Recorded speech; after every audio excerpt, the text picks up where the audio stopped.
Değerli izləyicilərimiz, hər vaxtınız xeyir olsun. Bir məlumatı sizin diqqətinizə çatdırıram. Kanal 21'in Ağdaş üzrə bölgə müxbiri Abdullayeva Vəfa Tofiq qızı. Bu adam haqqında mən qısaca bir məlumat verim.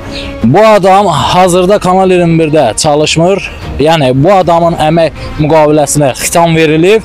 Sadəcə olaraq dəfələrlə müraciət etsək də ki, vəsiqəni geri alaq. Bu adam vəsiqəni verməkdən boyun qaçırır və eyni zamanda bu adamın vəsiqəsinin vaxtı bitib.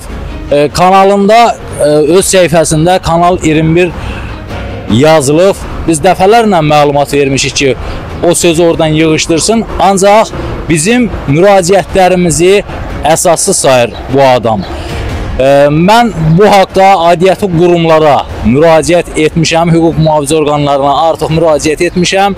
Ümid edirəm ki, Kanal 21'in vəsiqəsinin alınıb verilməyində bizə köməklik olunacaq. Eyni zamanda buradan müəssisələrə, yəni dövlət müəssisələrinə, özəl şirkətlərə səslənirəm. Abdullayeva Vəfa Tofiq qızı adlı bir jurnalist sizə yaxınlaşıb, özünü jurnalist kimi, Kanal 21'in əməkdaşı kimi təqdim edərsə, xahiş edirəm, dərhal hüquq mühafizə orqanlarına bu haqda məlumat verin və hər birinizə də təşəkkürümü bildirirəm. Allah'a əmanət olun, növbəti videolarımızda görüşənədək.